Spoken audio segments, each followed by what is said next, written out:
while it's never been in my professional track to run for public office, I am doing so out of the encouragement of members of my community who think that our district is currently underrepresented in City Hall. My family has been in this city, actually on the west side, for almost 100 years. I have my business there, I have my home there, I'm raising my kids there, I plan on dying there. And with that much love for the city, I felt that I had too much to stake to sit on the sidelines while City Hall just really whiffs on the biggest issues. You know, a lot of people ask me why, as a small business owner, how could you do this? Well, I think small business owners are particularly set up to address the issues that San Francisco is facing. We are very sensitive to the layers of policy issues and policy failures that, you know, City Hall is hoisting on small business owners and the rest of the San Franciscans. And these include, you know, failures of policy around public safety, homelessness, drug abuse, all the way down to failures in planning, excessive taxes, excessive planning, excessive bureaucracy, and then, you know, just squeezing people by both ends and driving good people out and keeping good people from coming in. So I think, you know, small business owners, people with grit, persistence, extreme accountability are exactly what we need in City Hall to address the issues that San Franciscans are facing. And a very, very big one has came up, and that is the closure of the Great Highway. And, you know, as somebody who has elder family living in the city, veterans, working class people who I call friends, especially small business owners, who use that route as a very essential transit route through the city, you know, cutting against it to turn into a park when we have, you know, 3x the park space of required in California, I think more than any major city in California, it's just madness. I mean, it is cutting directly against working class families, veterans, those with ADA needs, those with accessibility needs, like the elderly. So for me, you know, my biggest problem with San Francisco politics is just a lack of balance. I think as San Franciscans, we have just suffered from a lack of balance over the decades due to performative politics and really just bad, overly optimistic and pie-in-the-sky policies. And I think with the closing of the Great Highway to turn into a park, it's again, one of those. I mean, you know, I could go through the issues again more, but first off, people are happy with how it is now. The community likes it. So where's this coming from? You know, second of all, it is gonna cause collateral damages. What they are saying, what it's gonna do to parking, the damages of the shifting of traffic, the lack of accessibility, the cuts to convenience of travel, how that's gonna affect the area. And finally, the fact we have no money for it. We're at a $750 million fiscal clip, and the tunnel tops cost $117 million. So to say that this is gonna cost less when it's so much bigger is a joke. And we cannot be doing that when we should be putting more money into public safety, more money into, or more efficient money addressing the homelessness and getting rid of our deficit. So for me, getting into this with really, you know, nothing to gain and a whole lot to lose, this is a battle that I am going to fight. Because as I said, I'm doing this for my community and nothing else. And I know deep in my heart that closing the Great Highway is not good for San Francisco, especially during this time. Happy to answer any questions. I'm sure there'll be more about the Great Highway. I do want to mention, I just want to say I am not seeking the endorsement. Okay, but I'm here out of respect. I want to show you all that I'm not oppositional. I do want to work with everybody in this room to make San Francisco better. Questions for Mr. Boschetto?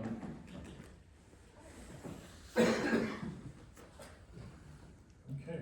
No, I had one. Okay. Oh, you did. When they talk about closing that southern part, is that gonna stay open then? So the Great Highway extension, you know, it's slotted to close in January 1st, 2026. I do think that they modified a bit of it into this bill. I think it really makes it permanent, because I think as of right now, there's sort of some gray area as to whether it's set in stone. But I think if this is voted in, that would be set in stone, absolutely. So they did make a ton of concessions within the current bill to get that a black and white decision, not one that's gray as it is now. Okay, alternate Gabori, and then Wynn, then Kelly Jackson. What do you think about the possibility of building a pedestrian bridge from the Great Highway across the Great Highway to Golden Park and speed up traffic. Would that be a useful thing, or would it just be excessive money to spend on something like that? I mean, I'm trying to think, I mean, what would be the use of that? I mean, they're eliminating the Great Highway, right? So, I mean, it just sounds ridiculous in my opinion. I mean, I guess I misunderstood the situation.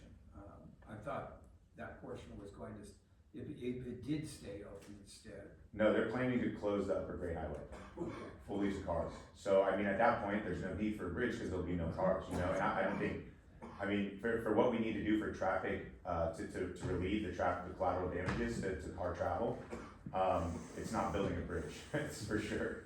So I think, I mean, you know, if this goes through, which I really hope it does not, I mean, they better have some strong concessions for the collateral damages that will cause to other civic goods, certainly. Alternate way. Closure of the southern part of the Great Highway Extension, how are you supposed to get access to the zoo parking lot if that closes? Yeah, It's I like mean, they shifted everything look. over there, and then it's like. I think one of the biggest hits on this bill is that it's not a bad plan, it's not a plan, right? It doesn't fill anything in there, and that gives me a lot more pause, because in a lot of ways, they're not telling us what they're gonna do and what they want to do. So that gives me a lot more pause, but I really don't, you know, I think maybe they go in on slope at that metered entrance, they probably have to build a new entrance there. I heard they might be turning that into, you know, another form of park, the panda exhibit might go up there, all these very nice things they claim they're gonna Basically, they do. built all this entrance area over along Great Highway, and now they closed the one that was on slopes. Yeah, and then they'll switch it back, yeah. Yeah, I really don't know what their plan is there, you know, it's, again, it's sort of my issue that there's a lack of plan, or, you know, it sounds like they're gonna extend the zoo out into the Great Highway, which is supposed to be, the extension, which is supposed to be falling into the water. That again sounds very, very pricey to me, right, so, yeah. Bellevue Jackson. Yeah, thank you for being here. My question is related to the third priority you listed on your questionnaire, which is small business vibrancy. What specific ideas do you have to help small businesses be successful and to increase the vibrancy of that part of our economy? Yeah, for sure. I mean, keep the Great Highway open. That'd be one. I mean, because that probably provides essential access to the businesses in the Sunset. You know, along those lines across the city. I mean, we have a number of traffic re-engineering projects that, again, the collateral damage to those is directly towards vehicular accessibility on these roads, these commercial corridors. That's gonna have a direct effect on foot traffic. You know, for example, West Portal is already 25% down since the pandemic. You know, that tragedy happened, which was, you know, wouldn't have been stopped by any of the plans that West Portal was happening. They just wanted to use that as an opportunity to push plans through that were already planned, or already wanting to be pushed on. You know, that has a very negative effect. You know, as they originally proposed it, they would have lost 9 more parking spots. So, you know, when you're already 25 down in foot traffic, what's 2% less gonna do? That might be the straw that breaks the camel's back. So I think, you know, definitely just looking at how our policy as we pursue these other civic goods do not have too much collateral damage. Furthermore, then you just have the, you know, numbers of policy failures, right? So I think addressing public safety is always gonna be the first thing. I mean, public safety is a top and bottom line issue for businesses. Somebody breaks your window, you gotta pay for it. People aren't coming to the city because they don't feel safe, right? So that's a huge component of it. And then I think the last part is just simply solutions. You know, one thing I love about New York is they actually pay back their small businesses a portion of the sales tax they collect because they're the ones collecting it. So there is some cost to businesses collecting sales tax. So that's a great example right there of a policy that we can institute, just a little small help that'll help small businesses. I do like the ideas floating around of eliminating tax for businesses under 5 million. I do think we need to definitely revamp the healthcare security ordinance so it's not so encumbering on small businesses as well. So there's a number of things I think we can do from the governance side that will allow small businesses to you know, thrive a lot more. And furthermore, we should be able to open them cheaply. I mean, opening a coffee shop, having to pay $50,000 because you're paying rent while it's empty, all these permitting fees and everything before you break ground is just not right. that's gonna make it very hard to open a small business in San Francisco. Okay, last question from, Vice Chairman. Yeah, you mentioned the tunnel tops, when you were talking Yeah. about, the cost. And I'm on the Presidios website, and they said that it's $118 million. Yeah, 98 million raised by the GGN, Golden Gate National Parks Conservancy, and the Presidio Trust throwing in 20 Mhm. million. Now, the Ocean Beach and that area is supposed to be part of the GGNRA as well. mm, Is the Great Highway actually part of their jurisdiction, or is it San Francisco, in terms of where the money's gonna come from? you know, that's a huge question, I don't know where their sources of funding are, right? I think that was the thing about the tunnel tops, it being on federal land, I think they had a lot more access to funding than we did. I'm not sure if the coastal highway is the Upper Great Highway and the Ocean Beach is considered, you know, under federal jurisdiction. I think it's under the Coastal Commission, if I'm not mistaken. You know, based on the Coastal Commission's politics, I think they try really hard to get as much money as they can to put into this project. But you know, the federal government doesn't seem to have a lot, like, you know, on every level, if you look from the federal down to the government, we're all having budgetary crises.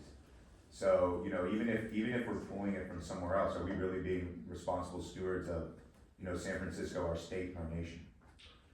Mr. Scott, thanks so much. Thank you, Mr. Johnson.